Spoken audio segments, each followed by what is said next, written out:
अस्सलाम वालेकुम, मेरा नाम आफ्ताब रऊफ़ है। कम्युनिकेशन एक्टिव लिसनिंग पे हम बात करने जा रहे हैं और हम जानने की कोशिश करेंगे कि किस तरह से हम अपनी समात को, हम अपने सुनने की सलाहियत को बढ़ा सकते हैं, इसको इम्प्रूव कर सकते हैं, इसको अपडेट रख सकते हैं, मेंटेन रख सकते हैं। तो ये कौन से अहम फैक्टर हैं जो इसमें आते हैं और किन स्किल्स को हम अपना के अपनी एक्टिव लिसनिंग को इम्प्रूव कर सकते हैं। एक्टिव लिसनिंग एक स्किल है, बट इसके अंदर बहुत सारी स्किल्स आ जाती हैं जो इम्प्रूव होती हैं, जिनके ऊपर एक्सपर्टीज़ हासिल होती हैं। तो उसके बाद एक्टिव लिसनिंग जो है वो आपकी बेहतर हो जाती है, बेहतरीन हो जाती है। सबसे पहले जो चीज़ आती है एक्टिव लिसनिंग में, इसका ताल्लुक सुनने से है। तो सुनने के लिए ज़रूरी है कि जो बंदा बात कर रहा हो उसकी क्रेडिबिलिटी कैसी है। तो नंबर वन पॉइंट हमारा जो है वो क्रेडिबिलिटी है, जिसका मतलब ये है काबिलियत, कि जो इंसान हमसे बात कर रहा है हमें ये एक फ़िक्र रहती है और हमें जुस्तजू रहती है कि वो कितना काबिल है, उसकी क्रेडिबिलिटी क्या है, वो जो बात हमसे करना चाह रहा है या जो टॉपिक हमें ऑफ़र कर रहा है सुनने के लिए, क्या वो इस काबिल है कि उसकी बात को सुना जाए। तो क्रेडिबिलिटी बहुत इम्पॉर्टेंट होती है, इसको जानने की हर किसी की ख्वाहिश होती है कि क्योंकि जो स्टार्टिंग पॉइंट है किसी को सुनने का वो क्रेडिबिलिटी होता है।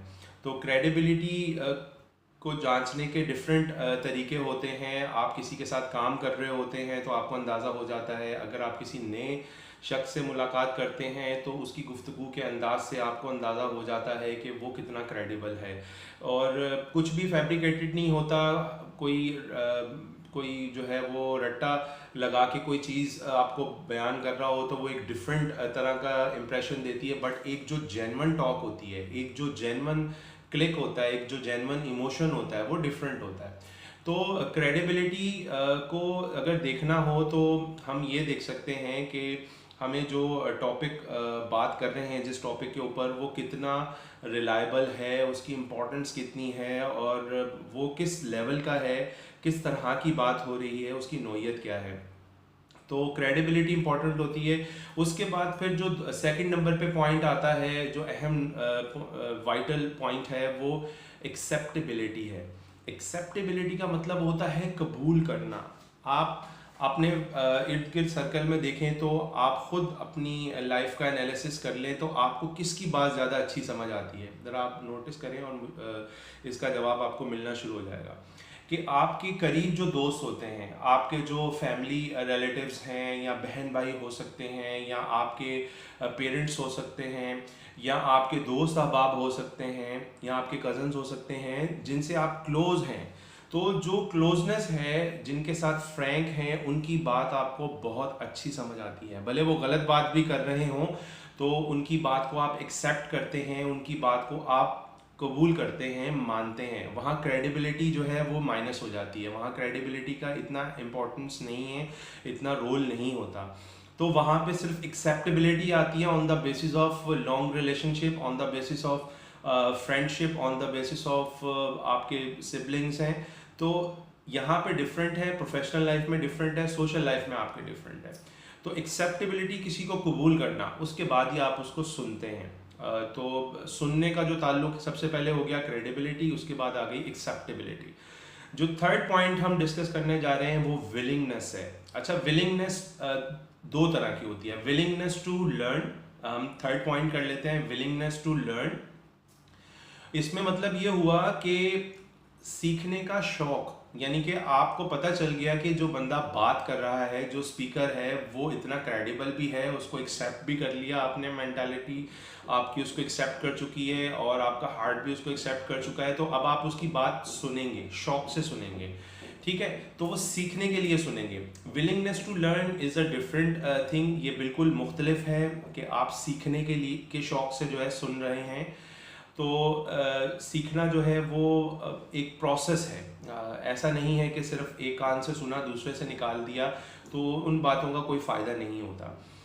जो फोर्थ पॉइंट हमारे पास आ जाता है वो विलिंगनेस टू इम्प्रूव है।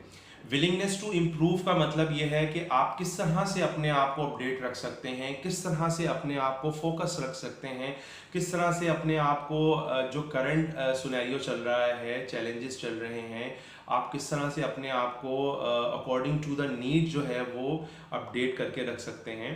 तो जो शौक़ है सीखने का और समझने का, सुनने का, विलिंगनेस टू इम्प्रूव जो है कि अपनी जो स्किल है उसको किस तरह से इम्प्रूव कर सकते हैं। बहुत मुश्किल काम होता है विलिंगनेस टू इम्प्रूव, बिकॉज के विलिंगनेस टू लर्न तो ईजी है, बट एक चीज़ आपने सीखी भी होती है, फिर उसको क्रेडिबिलिटी के ऊपर, फिर एक्सेप्टेबिलिटी के ऊपर लेकर आना, फिर तीसरे लेवल पे विलिंगनेस टू इम्प्रूव करना, ये थोड़ा सा चैलेंजिंग है। ये साइकोलॉजी जो इंसान की है ना, वो इस चीज़ को एक्सेप्ट नहीं करती। इंसान हमेशा अपने से जो कम इल्म होता है, अपने से जो नीचे शख्स होता है, उसको ज़्यादा बात करना पसंद करता है, डोमिनेट रहना पसंद करता है, क्योंकि ह्यूमन नेचर है कि इंसान जो है ना वो हाकमियत पसंद करता है, डोमिनेंस रूल करना पसंद करता है। तो उसको अच्छा नहीं लगता कि लोग जो है ना उसको कुछ बताएं या वो कुछ लोगों की बात सुने या समझे। ये psychological research point of view से मैं आपको बता रहा हूँ, जो एक इंसानी ज़िंदगी के ऊपर जो तहकीक है, उसके बिहेवियर के ऊपर जो एक तहकीक है, उसके मुताबिक मैं बात कर रहा हूँ। तो विलिंगनेस टू इम्प्रूव जो है वो एक डिफ़िकल्ट टास्क है, बट ये तभी आता है जब आपके इमोशनल इंटेलिजेंस जो हैं वो बैलेंस रहते हैं, आप उनको मेंटेन रखते हैं। उसके बाद आप इस पे काम कर सकते हैं और अपनी ये स्किल को इम्प्रूव कर सकते हैं। इसके बाद हम देखें तो जो मोस्ट अहम इसमें पॉइंट आता है वो अवॉइड इंटरप्टिंग आता है। यानी कि अगर स्पीकर अगर कोई बात कर रहा है तो उसको इंटरप्ट ना किया जाए, उसकी बात को सुना जाए, उसकी बात को समझा जाए, उसको इम्पोर्टेंस दी जाए। ऐसा नहीं है कि वो बात कर रहा है, उसकी बात को काट के आप अपनी बात कर रहे हैं और वो जो टॉपिक है, जो सब्जेक्ट है, जो एक और टॉक है, उसका कॉन्टेक्स्ट है, वो बिल्कुल आउट हो जाए। तो कोशिश ये होनी चाहिए कि आप अवॉइड करें और चीज़ों को जो है वो सीखने के लिए और समझने के लिए सुने। अच्छा, इसके बाद जो नेक्स्ट पॉइंट हमारे पास आ जाता है, बहुत अहम पॉइंट है, लिसन टू अंडरस्टैंड। इसका ये मतलब हुआ कि समझने के लिए सुनना। यानी कि आपने एक चीज़ सुनी और उसको समझ लिया, यानी कि समझने के लिए आपने सुना। लिसन टू अंडरस्टैंड का मतलब, लिसन का मतलब सुनना, टू अंडरस्टैंड यानी समझने के लिए सुनना। ये तो फ़ायदेमंद है। ये तो मतलब समझ लें कि एक्टिव लिसनिंग की स्किल का 99% ये पार्ट है कि आप सुन रहे हैं और समझ रहे हैं। इसके बाद जो नेक्स्ट पॉइंट आता है वो आता है अंडरस्टैंड टू लिसन। उल्टा हो गया ये।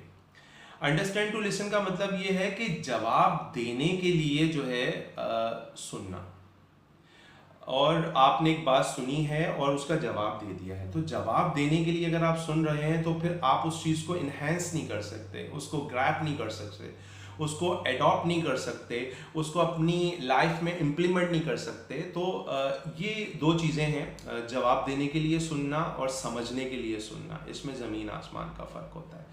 इसके बाद जो नेक्स्ट पॉइंट हमारे पास आता है वो एम्पैथी और अंडरस्टैंडिंग है। एम्पैथी का मतलब ये होता है कि हम रिस्पेक्ट दें, एक कंपैशन शो करें, जो स्पीकर है, जो बात कर रहा है, उसकी बात को इंटरप्ट ना करें और जो कॉन्टेक्स्ट पे बात हो रही है उस बात को उतनी अहमियत दी जाए। अपना जो रिस्पेक्ट लेवल है उसको कभी भी लो ना होने दें। तो एम्पैथी और अंडरस्टैंडिंग, बात को समझकर जवाब दें, अपने इमोशंस को बैलेंस रखें, अपने इमोशंस को मैनेज रखें। जब 2 बंदे 4 बंदे बात कर रहे होते हैं तो सबसे मुश्किल काम ये होता है अपने इमोशंस को मैनेज रखना और मेंटेन रख के एक सेटल्ड इमोशंस के अंदर, स्टेबल इमोशंस के अंदर रिप्लाई बैक करना। तो लास्ट पॉइंट जो हम डिस्कस करने जा रहे हैं वो फोकस है। फोकस जो है वो बहुत ज़रूरी है और फोकस 2 तरह का होता है, एक फिज़िकल फोकस होता है, एक मेंटली फोकस होता है, और जो तीसरा होता है वो दोनों का मिक्सचर होता है। आप फिज़िकली और मेंटली तौर पे दोनों फोकस करते हैं। तो अगर आप मेंटली तौर पे फोकस कर रहे हैं और फिज़िकली तौर पे आप जो है वो फोकस नहीं कर पा रहे, तो भी आप उतना अच्छा लर्न नहीं कर सकेंगे। कुछ ना कुछ ग्रैब कर लेंगे, कुछ ना कुछ पॉइंट्स आप पिकअप कर लेंगे। और अगर आप फिज़िकली तौर पे जो है फोकस है, मेंटली तौर पे फोकस नहीं है, तो तब भी आप जो है उतना अच्छा रिजल्ट गेन नहीं कर सकते जितना होना चाहिए। और अगर आप फिज़िकली और मेंटली दोनों फोकस आपके हैं तो आप लर्निंग अच्छी कर सकते हैं। होपफुली ये सेशन आपको पसंद आया होगा। अगर आपको वीडियो अच्छी लगी हो तो लाइक करिएगा, सब्सक्राइब करिएगा और अपना ख्याल रखिएगा।